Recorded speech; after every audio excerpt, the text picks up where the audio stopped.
You ask Tiger to solve. This deals with linear equations with one unknown.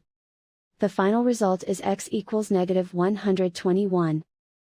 Let's solve it step by step. Group all constants on the right side of the equation.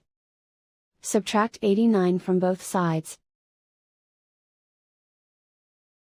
Group like terms. Simplify the arithmetic.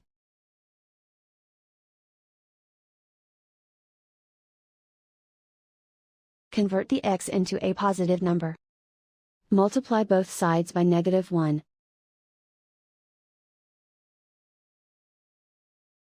Remove the ones.